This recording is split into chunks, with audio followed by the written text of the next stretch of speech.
and see if the president can get a ruling in his favor. Yeah. Okay, so you just came in here on the news that we just got word that this judge is blocking President Trump's order to curtail that, really slamming his decision to do so. And just for bringing anybody in on that, this would obviously be the legal principle enshrined in the Constitution that automatically makes anyone born within the U.S. or its territories a citizen.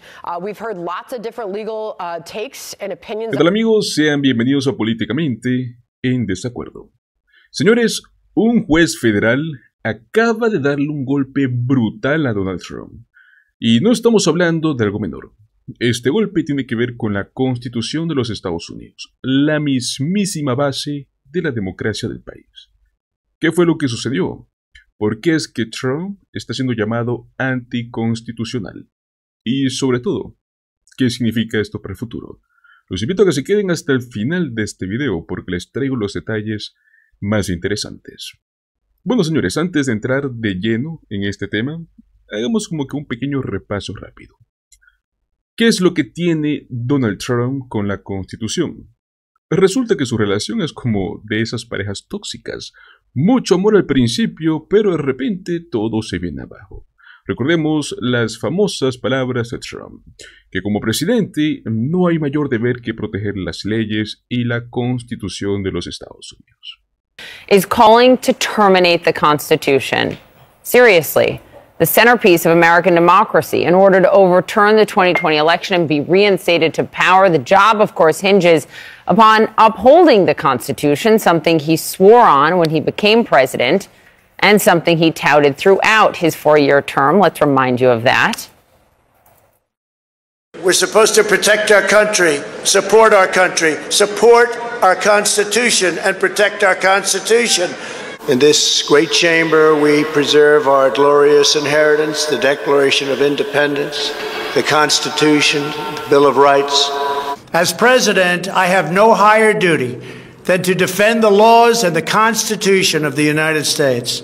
If you believe in justice, if you believe in freedom, if you believe in peace, then you must cherish the principles of our founding and the text of our Constitution. We will support, protect, and defend the Constitution of the United States. We believe in the American Constitution, and we believe in the rule of law. I stand before you today on the heels of a tremendous victory for our nation, our people, and our beloved Constitution. Pero amigos, ahora es el mismo Trump el que quiere terminar con partes de la Constitución. Durante su primer mandato, él se presentó como este gran defensor de la Constitución. Sin embargo, recientemente estuvo pidiendo eliminar secciones de la misma para poder revertir los resultados de las elecciones 2020. Amigos, algo sin precedentes. Al menos nadie había propuesto algo así en la historia moderna del país. O sea, ¿cómo es que pasamos de proteger la Constitución a terminarla? Y al menos nos da una pequeña idea de lo contradictorio que puede llegar a ser Trump. Ahora vamos a entrar al verdadero meollo del asunto. La ciudadanía por nacimiento. Recordemos que esto es algo que está protegido por la 14ª enmienda, que dice, y cito lo siguiente: todas las personas nacidas en Estados Unidos son ciudadanos. Pero Trump, en su estilo característico, decidió que eso no aplica para los hijos de padres indocumentados. Entonces, ¿qué fue lo que hizo? Firmó una orden ejecutiva para quitarles la ciudadanía. El resultado, un caos total. Executive order ending birthright citizenship for children of undocumented immigrants is facing at least 5 challenges in federal court.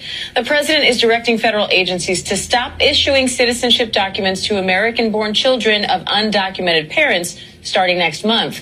But the lawsuits argue birthright citizenship is protected by the 14th Amendment. That amendment states, quote, all persons born or naturalized in the United States and subject to the jurisdiction thereof are citizens of the United States and of the state wherein they reside. The issue could end up all the way at the Supreme Court. Senior investigative correspondent Aaron Katersky joins me now, along with ABC News immigration reporter Armando Garcia and ABC News legal contributor Kim Whaley for more. Kim, this executive order states, and I'm quoting here, the 14th Amendment has never been interpreted to extend citizenship universally to everyone born within the United States. It says, quote, the 14th Amendment has always excluded from birthright citizenship persons who were born in the United States but not subject to the jurisdiction thereof. What do you make of that interpretation? It ignores Supreme Court precedent from 1898, a case called United States versus Kim Wong-ark, where the argument was made that a person of Chinese descent born in the United States would not get birthright citizenship because his parents were both still citizens of China, and the Supreme Court of the United States held no, said if he's born here, he is a citizen here. So that argument flies in the face not only of the plain language of Section 14, but also Supreme Court precedent. Now, Aaron, nonprofit groups, pregnant undocumented women, at least 22 states, they're all bringing different lawsuits against this order. What is their key argument or key arguments? One is challenging the President Trump's authority, saying no president has the power to just get rid of a duly enacted constitutional amendment. Presidents, as New Jersey Attorney General Matthew Platkin said, are not kings. They're also arguing that this move would effectively render 150,000 children born in this country each year to undocumented parents, would render them stateless, would make them all deportable, and would eat away at federal funding for state programs that help children of immigrants and children of citizens. So they're challenging in federal court on those bases. Armando, one of these lawsuits says about 150,000 children born each year would be deportable and many would be stateless. So who would be affected by this and what kind of impact could it have?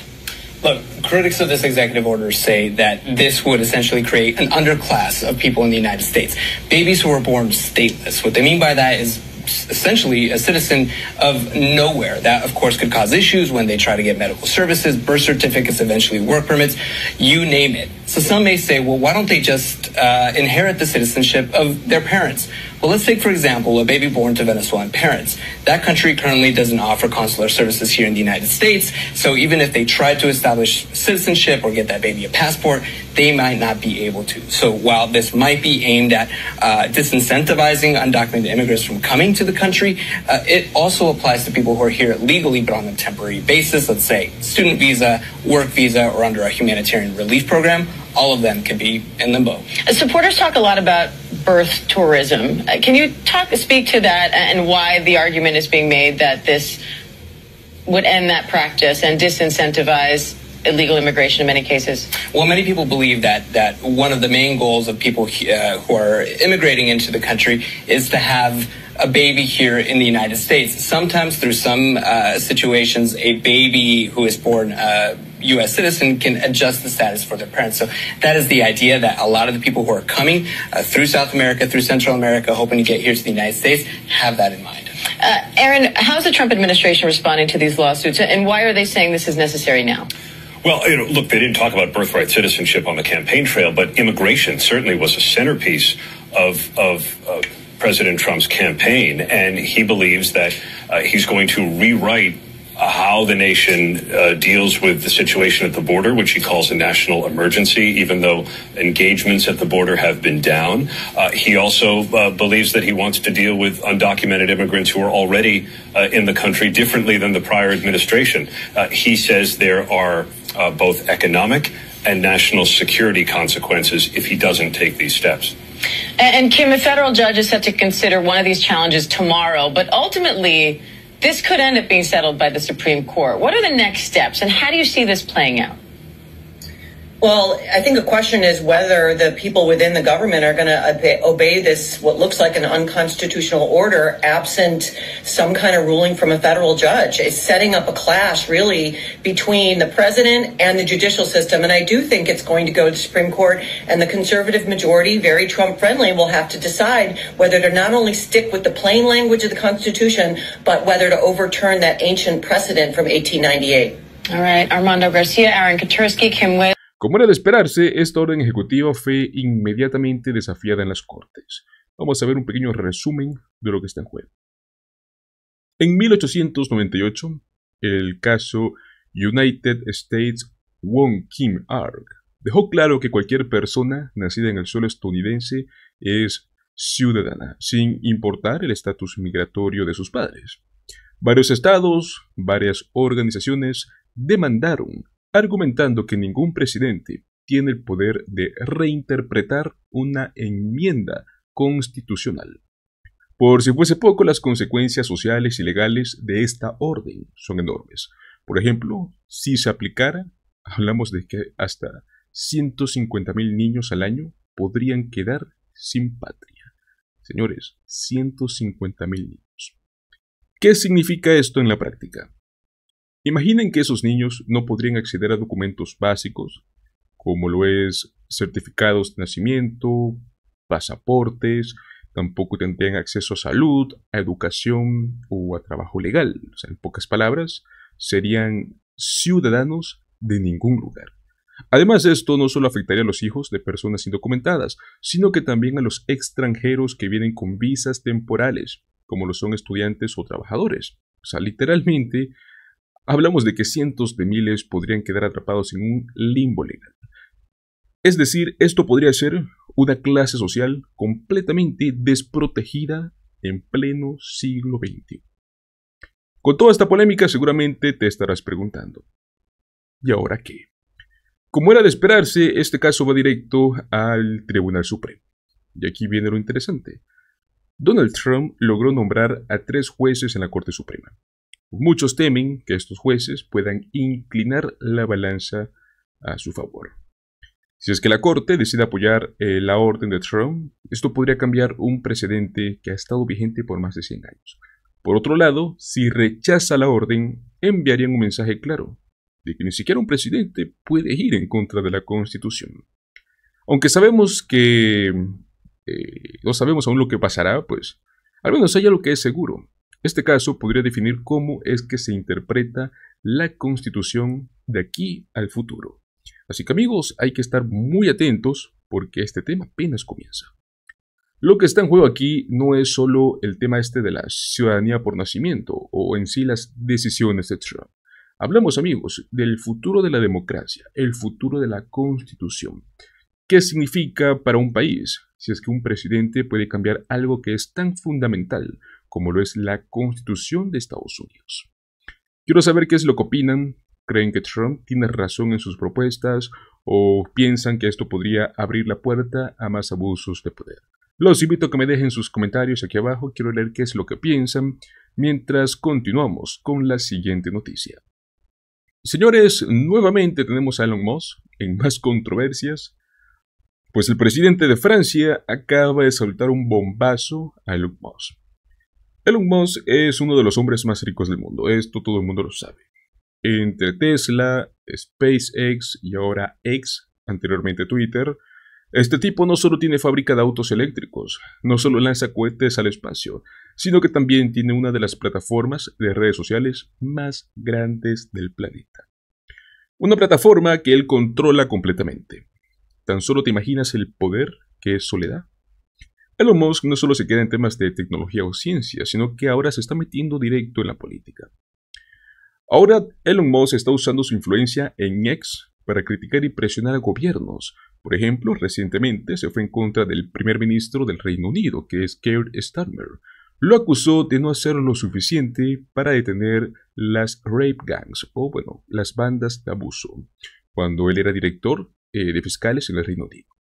Amigos, este tipo de declaraciones han provocado reacciones muy fuertes, no solo en Inglaterra, sino que en toda Europa. In Europe, leaders in France, Germany, Norway and the UK have all denounced tech giant Elon Musk's political power. The statements from the global leaders are in response to Mr. Musk's political skirmishes on social media, the most recent one being aimed at British Prime Minister Keir Starmer. The billionaire who owns X has shared a series of posts critical of the British government after it rejected a call for a public inquiry into a child sex grooming scandal. This attack directly targeted the British PM, saying he failed to bring what many term rape gangs to justice during the time he was the Director of Public Prosecutions. Elon Musk, of course, is a close confidant of US President-elect Donald Trump and has received a consultancy position within the US government. Mr. Musk's political assaults are now getting wide pushback in Europe as his political presence on social media becomes more targeted. The French President Emmanuel Macron didn't directly name Mr. Musk in his denouncement, but it appears he did take a swipe at him in an address about foreign policy. He says, who could have imagined 10 years ago that the owner of one of the world's largest social networks would intervene directly in elections, including in Germany? Well, in Germany itself, the Chancellor there, Olaf Scholz, name-checked Mr. Musk, casting doubts on the tech billionaire's ability to influence the German people. He said, "We act as if Mr. Musk's statements could influence a country of 84 million people with untruths and half-truths or expressions of opinion. This is simply not the case." And although Norway has been a hub for Mr. Musk's Tesla, its leader, Jonas Gahr Støre, made his opposition to Mr. Musk's political meddling clear, saying, "I find it worrying that a man with enormous access to social media and huge economic resources involves himself so directly in the internal affairs of other countries." En Europa, Elon Musk no solo está siendo criticado, está siendo hasta denunciado públicamente por líderes de varios países. Vamos a desglosar un poco quiénes son y qué es lo que han dicho. Tenemos al presidente Emmanuel Macron. No mencionó directamente a Musk, pero en un discurso sobre política exterior dejó muy claro su postura. Literalmente dijo lo siguiente: ¿quién hubiera imaginado hace 10 años que el dueño de una de las redes sociales más grandes del mundo estaría interviniendo directamente en elecciones, incluso en Alemania? Pues Macron está señalando un problema serio, ¿no? Que es la capacidad de una sola persona de influir en política internacional. Who would have thought? There you go saying, if we had been told that the owner of one of the largest social networks in the world would support a new international reactionary movement and directly intervene in elections, including in Germany, who would have imagined it? This is the world in which we live and in which we are going to do diplomacy. Luego tenemos, pues, desde Alemania, que es del mismo tema en el cual mencionó Macron, a Olaf Scholz. El día de ayer hablamos sobre este tema, el canciller alemán. Fue aún más directo. Él dijo que Musk no tiene la capacidad de engañar a un país como Alemania, con 84 millones de habitantes. Básicamente lo llamó mentiroso, mencionando sus medias verdades y opiniones subjetivas. Luego pasemos a Noruega, donde el primer ministro Jonas Gahr fue igual de crítico. Él dijo algo súper importante. Es preocupante que alguien con tantos recursos económicos, con acceso a las redes sociales, se involucre directamente en los asuntos internos de otros países. ¿Es esto un abuso de poder o una libertad de expresión? Ahora bien, aquí viene algo interesante y es que Francia no se quedó en solo palabras, ya tomó acciones legales. Y esto, amigos, podría ser un ejemplo para el resto de Europa. ¿Qué medidas están tomando? Francia aprobó una ley para poder monitorear actividades sospechosas en línea, utilizando la inteligencia artificial. Esto, pues, no solo apunta a terroristas, como ya se hacía antes, sino que también a quienes interfieren en elecciones desde el extranjero. Esta ley permite congelar cuentas de personas o de empresas acusadas de interferencia, o sea, esto podría incluir a Elon Musk si es que sigue por ese camino. Cualquiera que represente intereses extranjeros en Francia deberá de registrarse. Si no lo hacen, enfrentan sanciones severas. Amigos, esto es un cambio de juego. Por primera vez, un país está poniendo límites legales al poder de las redes sociales en política. ¿Será esto el comienzo de una tendencia global? ¿Qué significa todo esto para el mundo? Por ejemplo, la Unión Europea y hasta la OTAN podrían comenzar a tomar medidas similares. Elon Musk no es el único multimillonario con este nivel de influencia. Tenemos a otros como Jeff Bezos o como Mark Zuckerberg que también podrían enfrentarse a leyes muy estrictas. ¿Y saben qué? Puede que tal vez no esté tan mal, porque siendo sinceros, queremos que personas como estas decidan el rumbo de las democracias.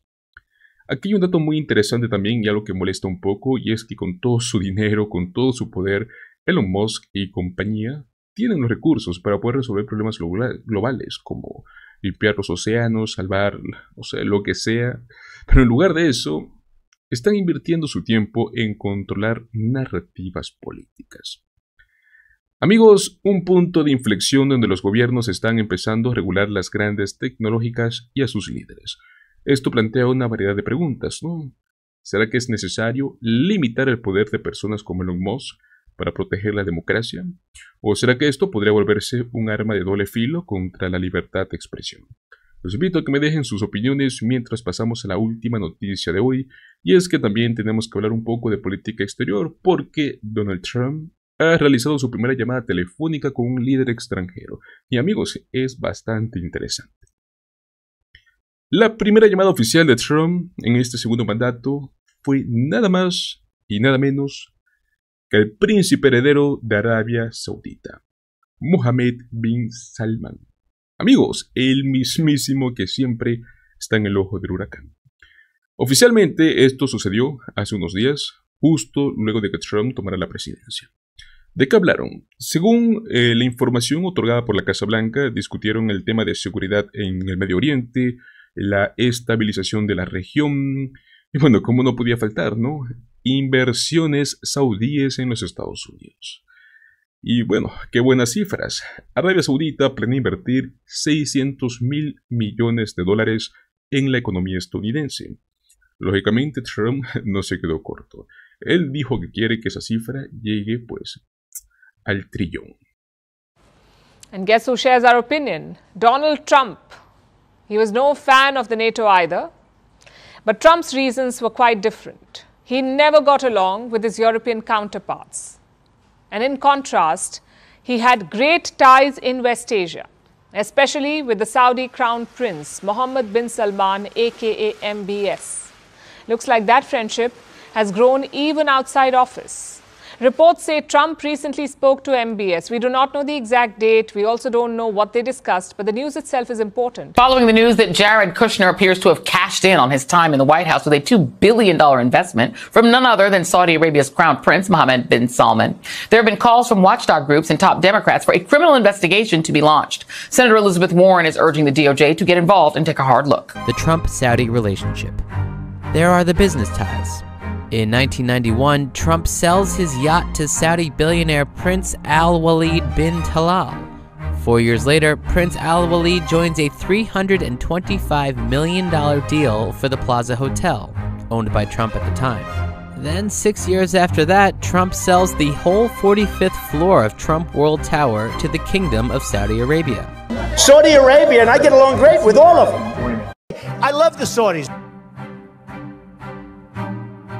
President Trump's ties to the kingdom run deep, but the murder of journalist Jamal Khashoggi have put them under a microscope. This is Unpacked, where we break down the issues impacting your world.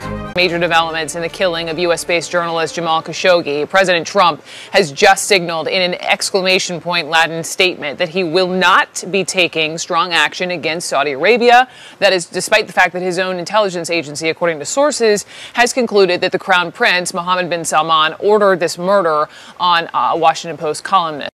Pero bueno, ¿por qué esto es tan controvertido? Veamos el contexto. Para poder entender esta llamada, amigos, tenemos que retroceder un poco en el tiempo. En el primer mandato de Trump. Recordemos que él visitó Arabia Saudita en su primer viaje internacional como presidente. Desde entonces, su relación con el príncipe de Arabia Saudita ha sido súper cercana. Esto también ha causado mucha polémica. Por ejemplo, en el 2018, el mundo entero quedó impactado por el brutal asesinato de Jamal Khashoggi, periodista crítico del régimen saudí. Según los datos de la CIA, supuestamente, pues, Mohammed bin Salman estuvo detrás de ese crimen. Y bueno, ¿qué fue lo que dijo Trump? Literalmente afirmó que no iban a arriesgar un negocio de $600.000 millones por un periodista muerto. ¿Pueden creerlo? O sea, básicamente para Trump, los negocios con Arabia Saudita son más importantes que defender los derechos humanos o la justicia. Pero bueno, aquí no termina la historia, porque en el 2022 salió a la luz que Jared Kushner, el yerno de Trump, recibió una inversión de $2.000 millones de un fondo de riqueza saudí. ¿Manejado por quién? Así es, por Mohammed bin Salman. Esto levantó muchísimas sospechas sobre si esta relación va mucho más allá de lo político, ¿no? Si es que esto entra en lo personal y en lo financiero. Amigos, quiero que piensen esto. Si ustedes fueran presidentes, ¿a quién llamarían primero? En este momento, según la posición de Trump. Me imagino que Canadá, México, Inglaterra, ¿cierto? O sea, hablamos de aliados históricos, socios comerciales, países con los que Estados Unidos comparte valores democráticos. Pero no, señores, Donald Trump decidió que su prioridad número 1 era llamar a Arabia Saudita. Seamos honestos, no lo hizo porque sea fanático de las políticas en el Medio Oriente, sino porque realmente le importa ese dinero. Donald Trump lo ha dicho varias veces, que Arabia Saudita es un gran aliado porque invierten mucho dinero en Estados Unidos, compran armas, ayudan a mantener los precios del petróleo bajos. En palabras propias de Trump, ellos nos compran cosas, así que nos llevamos genial. Pero bueno, esto surge varias preguntas, ¿no? ¿Será que es correcto que un líder mundial ponga los negocios por encima de los principios y de los valores? O sea, ¿es este el tipo de política que queremos ver en el futuro? Amigos, este tipo de decisiones tiene implicaciones enormes. Por un lado, fortalece la relación con Arabia Saudita, que es este jugador clave en el Medio Oriente, pero por el otro lado, debilita las alianzas tradicionales con países como Canadá, Inglaterra y Francia. No olvidemos que estas alianzas tradicionales no solo son económicas, también tienen valores. Si Estados Unidos empieza a priorizar solo a países con quienes tiene intereses financieros, ¿qué mensaje se está enviando al resto del mundo? Además que esta cercanía con Arabia Saudita puede ser peligrosa. Recordemos que aunque son aliados estratégicos, también han estado involucrados en acciones muy polémicas. ¿Realmente es esta la dirección que queremos que tome la política exterior de los Estados Unidos?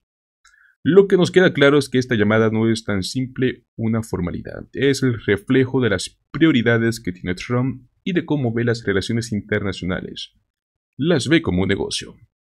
Amigos, les dejo la pregunta del millón. ¿Creen que los líderes mundiales deberían poner los intereses económicos por encima de los valores o de los principios?